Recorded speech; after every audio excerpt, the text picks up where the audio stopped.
Have you ever sat at the dinner table or stood quietly at the edge of a conversation and felt that distinct emptiness of being spoken over, not heard, or simply brushed aside? Maybe you've offered your thoughts gently, with care, and watched them disappear like steam vanishing before anyone even acknowledged you'd spoken. It's a quiet kind of pain, not loud, not dramatic, but deep. You begin to wonder if what you say even matters anymore. If your stories are too long, if your opinions are outdated, if your presence is being tolerated more than welcomed. And then, without even noticing it, you begin to shrink. You stop offering advice unless asked. You downplay your emotions. You hold your tongue more often than not. You catch yourself saying, "I didn't mean it that way," or "I was just trying to help," as if you're on trial for simply speaking your truth. But the question is, why are we always explaining ourselves to people who've already decided not to listen? At a certain point in life, something shifts. The volume of the world gets louder, and our voices, though rich with wisdom, begin to get tuned out. Not because we have nothing to say, but because others stop making the space to truly hear it. And here's where the wound grows. When the people closest to us, our children, siblings, even old friends, begin to treat our insights as interference. When they roll their eyes, change the subject, or smile politely just to move past what we said. It's a dismissal so small it's easy to overlook, but heavy enough that we carry it into the silence that follows. I met a woman named Natalie not long ago. She's 71, witty, sharp, and warm. She told me about a time when her daughter came over with her teenage grandson. Over lunch, her daughter asked for her thoughts on how to deal with the boy's sudden drop in school performance. Natalie offered her view, gently drawing from years of experience, raising 4 children. Working as a teacher for decades, her daughter cut her off halfway through, saying, "Mom, things aren't like they were in your time. That doesn't work anymore." Natalie smiled, nodded, went quiet. Later she said to me, "It's not that she disagreed. It's that she didn't even listen before dismissing me. Like I was just background noise." And I could feel it, the ache in her voice, the dignity in her restraint, the wound of being invisible inside your own story. If any of that resonates with you, let me say this clearly: your voice still matters. You don't need to argue for it. You don't need to perform or plead or justify why your thoughts deserve to be heard. But what you do need to do starting now is stop explaining yourself to people who aren't listening. Not out of anger, not out of pride, but out of peace. You see, there's a difference between sharing and convincing. Sharing is a gift. Convincing is a battle, and you've fought enough silent battles in your life. You've already proven yourself, over and over, through your sacrifices, your labor, your love. You shouldn't have to keep explaining your heart to people who've stopped valuing its language. What if, instead of trying to be understood by those unwilling to understand, you redirected that energy toward living more freely? Henry, a retired engineer, once told me about how he used to feel the need to explain his decisions to his adult children. When he sold the family home, he wrote out a long message to his daughter, detailing the reasons: financial, emotional, practical. She didn't respond. A week later, when they finally spoke, she said, "Dad, you didn't need to send all that. It's your life." He was relieved, and yet also confused.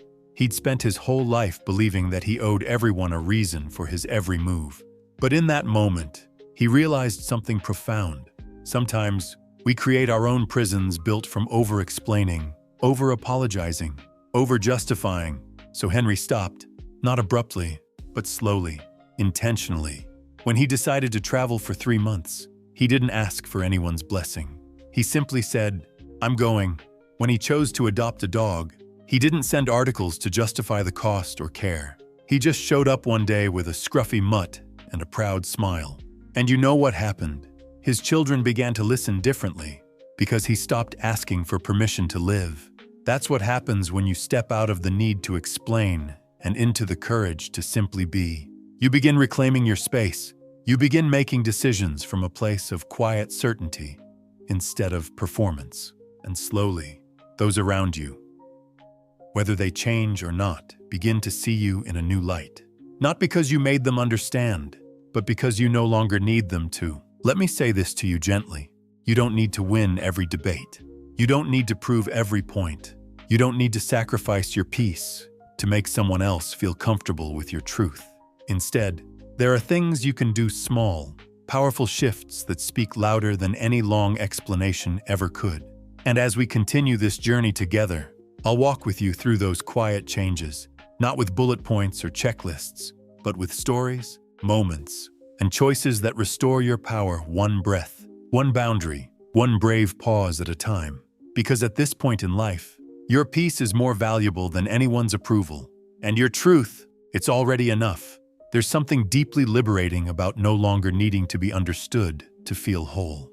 For many of us, especially as we grow older, we've spent years bending ourselves into explanations, trying to soften our words, cushion our decisions, justify our choices, just so others won't feel uncomfortable or dismissive. And yet, what has it brought us? More silence, more disconnection, more moments where we're left wondering, did they even hear what I said? When you start to notice the pattern that you're explaining yourself to people who never really pause to listen, you begin to realize it's not a communication issue. It's a self-respect issue, because somewhere along the way, we were taught that being agreeable would protect our relationships, that making ourselves small would make us more lovable. But the truth is, shrinking never leads to respect. It only leads to fading. And you, my friend, were not meant to fade. You were meant to be seen clearly, just as you are soft and strong, wise and still learning, full of stories that deserve to be spoken, not edited down for someone else's convenience. Abigail, a retired librarian and grandmother of 4, shared something with me not long ago. She said, "I spent decades explaining myself to people who had already made up their minds, and I thought if I just found the right words, the right tone, the right moment, they'd finally understand. But all I did was exhaust myself." What changed for Abigail wasn't their listening. It was her approach. One day, after a phone call where her daughter once again dismissed her opinion as old-fashioned, she didn't follow up with a long message trying to clarify what she meant. She didn't text to smooth things over. She simply let the silence stand. And in that silence, she discovered something she hadn't felt in years: peace. Sometimes silence is not absence, it's self-respect. When you stop explaining yourself to people who won't listen, you begin to honor your voice in a new way. You start saving your stories for those who lean in, not those who look away. But here's the hard part, because I know you may be thinking it. What if the people you love the most are the ones who don't listen? What if your son, your daughter, your closest friend, your partner is the one who keeps cutting you off, disregarding your feelings, brushing past your insights? That's where the shift becomes even more important, because love should not cost your voice. If someone you love cannot make room for your perspective, your memories, your boundaries, then perhaps it's time to change. Not how loudly you speak, but who you speak to. Henry, who we talked about earlier, learned this in his own way. After years of being the reasonable one in family debates, he finally began to step back. Not because he didn't care, but because he realized he was being pulled into arguments where no one actually wanted to hear what he thought. They just wanted him to agree. So he stopped engaging in the same back and forths. When the topic turned tense, he'd simply say, "I see it differently, but that's okay," and then move on. No defense, no attempt to change minds, just presence. What surprised him was how quickly the tone of conversations shifted. Some family members were uncomfortable at first, but over time, they began to notice that Henry's calm wasn't weakness, it was strength. And that's the second quiet shift that changes everything. Stop reacting, start observing. When you stop trying to explain and begin observing instead, you take your power back. You learn when to speak and when to rest. You learn which conversations are meant to nourish and which are meant to pass. And you begin to see that not every disagreement needs to be a debate. Not every opinion needs your reply. Not every invitation to argue is worth your peace. Claire, a retired social worker, once described her transformation this way: "I used to be so afraid of being misunderstood that I'd talk myself in circles, trying to make people see my heart. Now, I just let my actions speak. If they don't get it, they don't get it. And I'm okay with that." You see, there's a third truth that begins to emerge when you let go of the need to explain. Your presence begins to carry a quiet weight. When you no longer defend your value becomes clearer. People may not notice right away. Some might even push harder, testing your silence, trying to draw you back into the old roles where you always said yes, always tried harder, always smoothed things over. But over time, they will sense the difference.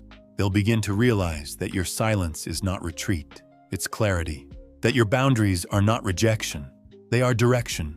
And that your calm is not emptiness, it's fullness. You become like a still lake unmoved by every wind, yet deep enough to reflect the truth. And let me tell you, there is nothing more magnetic than a person who no longer chases to be understood. They simply live, rooted in their values, grounded in their voice. When you stop explaining, you make room for something else to grow. Joy. You find time for long walks without worry, for books you never finished, for conversations with people who truly see you, even if they're fewer in number. You begin to prioritize your peace over your performance. And from that place of quiet, something beautiful happens. You start speaking only when you want to, not when you feel required to. You start choosing your words like flowers, given with care, not scattered in desperation. And that, my friend, is a life well lived. There's a quiet kind of confidence that begins to emerge when you finally stop performing for others' approval. When you release the habit of explaining yourself to people who don't hear you, a new kind of voice rises within, not louder, but truer. It doesn't demand the room. It doesn't argue for attention. It simply exists firm, calm, and whole. You begin to carry yourself differently. You listen more and defend less. You walk into conversations not hoping to be accepted, but already knowing that your worth doesn't depend on who understands you. And ironically, that's when people start paying attention. Madeline, a retired nurse who once felt invisible in her family gatherings, told me something beautiful one afternoon. She said, "I used to prepare what I was going to say before I even arrived, hoping someone would care to hear it. Now, I just show up. If the moment invites me in, I speak. If it doesn't, I smile, enjoy the food, and save my stories for someone who's really listening." She stopped measuring the success of a gathering by how much she spoke, and started measuring it by how at peace she felt when she left. That's the kind of shift that begins to happen when you live rooted in your self-worth. You stop performing, you stop bending, and you stop giving explanations to people who aren't truly asking for understanding. They're just asking for control. That's a hard truth, I know. But sometimes, the people who constantly challenge our choices, question our boundaries, or criticize our feelings aren't seeking clarity. They're seeking compliance. And the moment you stop explaining and start simply being, you disrupt that pattern. You show them, and yourself, that your life no longer operates on their approval. You are no longer in the business of proving. Lucas, a widowed grandfather who had spent most of his later years justifying his decisions to his children, experienced this firsthand. Every time he made a choice to travel, to donate, to take up a new hobby, he'd get questions from his daughter. "Why would you do that at your age? Or shouldn't you save that money for emergencies?" And he'd always explain, patiently, kindly, justifying, softening, reassuring, until one day, he paused, looked her in the eyes and said, "I appreciate your concern, but I'm not looking for permission. I'm living my life." He said it without bitterness, without blame, just clarity. And something shifted in their dynamic. She didn't stop questioning overnight, but she did start backing off. Respect began to replace resistance. And more importantly, Lucas felt something return to him, a sense of agency that had quietly eroded over the years. When you stop explaining yourself, you start reclaiming your time. You start making choices that reflect your values, not others' comfort. You start choosing how to spend your day based on what brings you joy, not what might avoid disapproval. That's not selfish, that's self-respect. And here's something else I want to tell you. The people who truly love you won't need 100 explanations. They may ask a question now and then, but they'll listen. They'll lean in. They'll try to understand, not because they agree with every choice you make, but because they value the heart behind it. And if someone consistently doesn't, you're allowed to let that go. Not the relationship, necessarily, but the part of it that hurts you. You can still love your daughter and choose not to explain why you said no to babysitting that weekend. You can still care for your son and choose not to defend your decision to spend your own money on something that made you smile. You can still be a present, loving parent, sibling, or friend and also hold boundaries that protect your peace. Owen, who once said yes to every family ask out of fear of being seen as selfish, told me something that I now repeat often. He said, "I realized I was teaching them to ignore my no by always explaining it until they got a yes instead." That's what over-explaining can do. It doesn't just deplete you. It erodes your boundary. It tells the other person, if you press hard enough, I'll fold. But when you begin to live from a place of grounded clarity, your no becomes an act of love. Not just for yourself, but for the relationship. Because healthy relationships respect limits. They make room for difference. They don't require you to shrink or defend just to keep the peace. And the more you practice this, the more natural it becomes. Not because people suddenly start listening better, but because your own inner voice becomes stronger. You start to hear your own instincts more clearly. You start choosing peace over approval, rest over performance, joy over justification. And you stop explaining not because you've stopped caring, but because you've finally started caring for yourself. So when the moment comes, whether it's a conversation that turns critical, a question laced with judgment, or a decision met with disapproval, pause. Take a breath. Remind yourself, I do not owe this explanation. My heart is clear. My choice is mine. And then move on, gently, peacefully, and without guilt. You don't need to be loud to be heard. You only need to stand firmly in your light. And when you do, the people meant for you, those who see you, hear you, and value your presence will draw closer. Because your truth, spoken calmly and without apology, is the most magnetic thing in the world. If you're still here with me, thank you. That means something. That tells me you've felt the quiet frustration of not being heard, of speaking and being brushed aside, of carrying a truth that no one seemed ready to receive. And still you stayed. You listened. You opened your heart. That alone is powerful, because you deserve to be heard, not just by others, but by yourself. You deserve to trust your own voice again. And more than anything, you deserve to move through the rest of your life without constantly needing to explain why you matter. You matter, not because someone finally listens, not because they understand your reasons, not because your thoughts are met with applause, but because you are here, because you've lived, because your voice has carried love, wisdom, courage, and tenderness across generations, and that doesn't need anyone else's permission to hold weight. This journey we've walked together today wasn't just about communication. It was about reclamation, taking back the time and energy you've spent justifying your feelings, your choices, your dreams. Because the truth is, no one sees the full road you've traveled except you.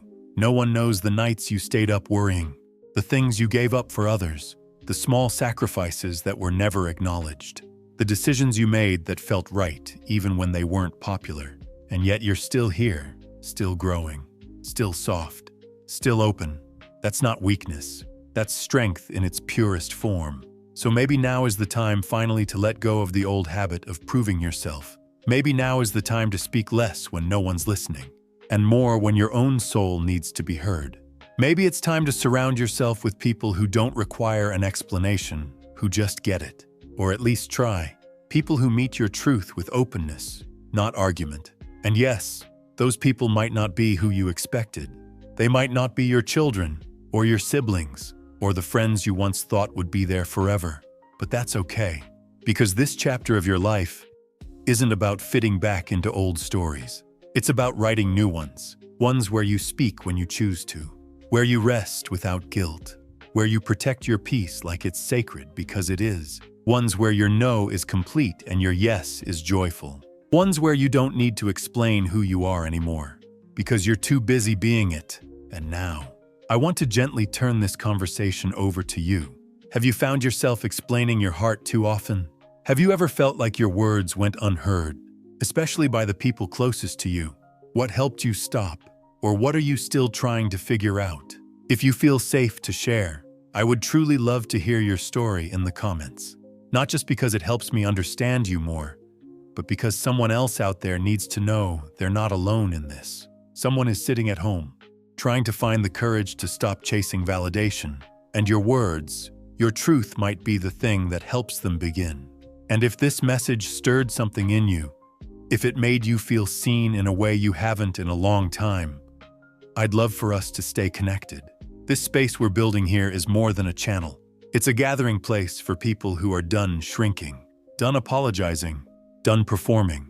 It's a place for those of us who are ready to live the rest of our lives on our terms with clarity, dignity, and deep joy. So, if that sounds like a path you want to keep walking, click subscribe, not for me, for us, so we can keep coming back to this quiet corner of the world where honesty is welcome and self-respect is the language we speak. And above all, please remember this: you are not here to be explained. You are here to be, to live, to rest, to love and be loved, not because you convinced someone, but because you finally stopped trying to. You don't owe the world an explanation for how you live your truth. You only owe yourself the permission to live it fully. Thank you for being here, truly. Until next time, stay steady, speak softly, and never forget, your peace is reason enough.